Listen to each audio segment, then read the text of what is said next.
जन जागरूकता का अभाव, अवेयरनेस न होने के कारण लोगों के मन में एक भय बना रहता है। और मैं अक्सर इस बात को देखता था, हम लोग भी देखते हैं पूरे देश के अंदर। अगर आज के दिन पर हम लोग इस बात को देखते हैं कि जो कुल ब्लड की आवश्यकता है, लगभग 15 से 20% ऐसे मामले देखने को मिलते हैं जहां पे इतनी कमी देखने को मिलती है। और यह तब जब इस फील्ड में बहुत कुछ परिवर्तन हुआ है। आज से दशकों पूर्व 1 यूनिट ब्लड से केवल एक व्यक्ति के लिए उसको उपयोगी हम बना सकते थे, एक व्यक्ति के लिए उपयोगी हो पाता था। लेकिन आज 1 यूनिट ब्लड कई लोगों की जान बचाने में योगदान दे सकता है। ब्लड कंपोनेंट सेपरेटर यूनिट लगने से आखिर टेक्नोलॉजी आगे बढ़ी। एक ब्लड से अलग अलग प्रकार के कंपोनेंट निकाल करके उसके माध्यम से अनेक लोगों की जान को बचाने में या उनके लिए उसे सहायक बनाने में उसने मदद की। लेकिन जिन लोगों ने उस टेक्नोलॉजी को नहीं अपनाया या जिन लोगों ने उस तकनीकी ज्ञान के क्षेत्र में आगे बढ़ने का प्रयास नहीं किया, वे आज भी होल ब्लड पर ही निर्भर होकर के वहां की व्यवस्था को चलाने का प्रयास कर रहे हैं। और यहीं से समस्या खड़ी होती है। मैं अक्सर देखता हूं कितना अभाव होता है। मैं एक सांसद के रूप में गोरखपुर में लंबे समय तक काम किया। संजोग से मैं जिस धार्मिक पीठ से जुड़ा हुआ हूं, उस कैंपस में एक चैरिटी हॉस्पिटल है और चैरिटी हॉस्पिटल की इमरजेंसी में अक्सर भीड़ रहती थी। अक्सर कोई घटना हुई, कोई पेशेंट आया, कोई एक्सीडेंटल केस आया, भीड़ इतनी हो जाती थी, अव्यवस्था जैसी स्थिति पैदा होती थी। एक बार की घटना था, मैंने देखा बड़ी व्यवस्था में उधर से गुजर रहा था तो मैं उतरा। मैंने कहा भीड़ क्यों है? मैंने देखा एक्सीडेंट से गंभीर रूप से घायल एक पेशेंट वहां आया हुआ था। डॉक्टर लगे थे लेकिन इतनी ज्यादा भीड़ थी कि उसके बीच में उन्हें फर्स्ट एड देने में भी दिक्कत हो रही थी। तो अब वहां पे मैंने वहां के चिकित्सकों से और जो वहां पे अन्य लोग थे, कर्मचारी थे, मैंने उन लोगों से कहा, मैंने कहा इतनी भीड़ के बीच में डॉक्टर कैसे काम करेगा? इस भीड़ को तो बाहर करो पहले। लेकिन कोई मानने को तैयार नहीं था। अचानक मेरे मन में एक बात आई। मैंने एक डॉक्टर को बोला, मैंने कहा एक बात सुनो। मैंने कहा इनसे बोलो कि भाई जितने लोग इस पेशेंट के साथ में, उनसे बोलो कि ब्लड देना है। और जैसे ही डॉक्टर ने उनसे कहा परिवार के लोगों को कि भाई ब्लड देना है, मैंने देखा वहां से एक एक करके लोग बाहर जाने लग गए, भागने लगे। और मुश्किल से 10 मिनट के अंदर मैंने देखा कि वहां पूरा हॉल खाली, इमरजेंसी का पूरा हॉल खाली हो चुका था।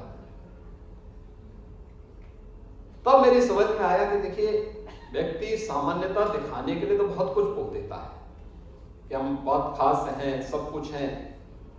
अब उसके परिवार के लोग भी उसे ब्लड देने को तैयार नहीं है।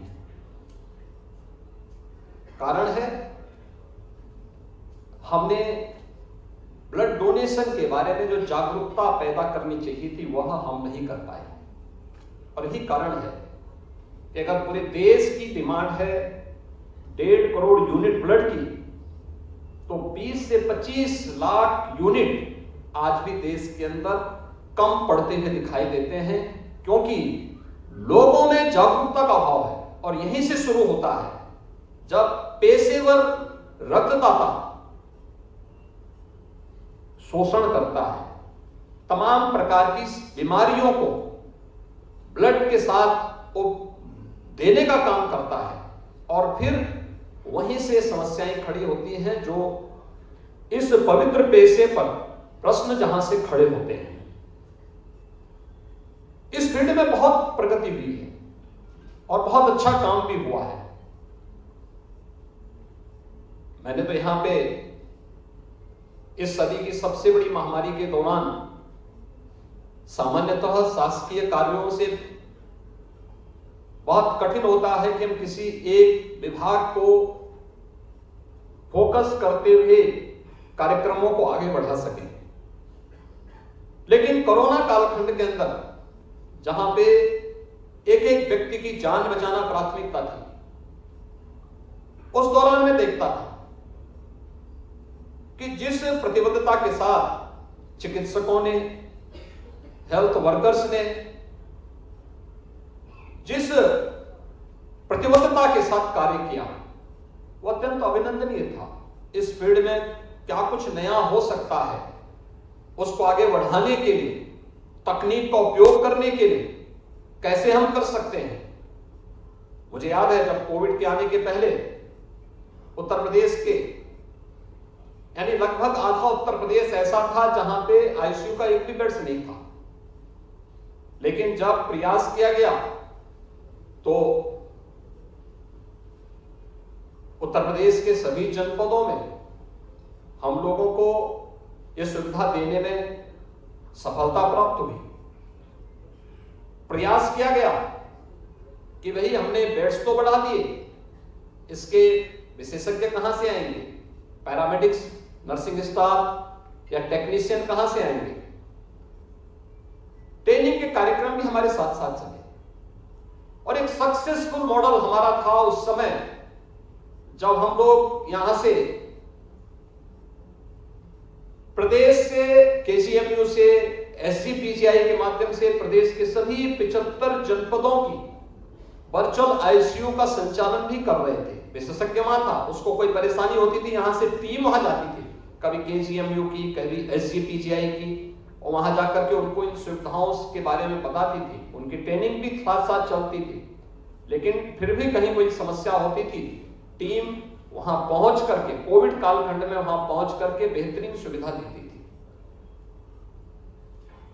फ्रंटलाइन वर्कर जो हमारा था वह भी उसी मजबूती के साथ काम कर रहा था, एक एक घर में जाकर के दस्तक देता था, स्क्रीनिंग करता था, बेहतरीन सर्विलांस के माध्यम से इस कार्यक्रम को आगे बढ़ाने का कार्य हुआ।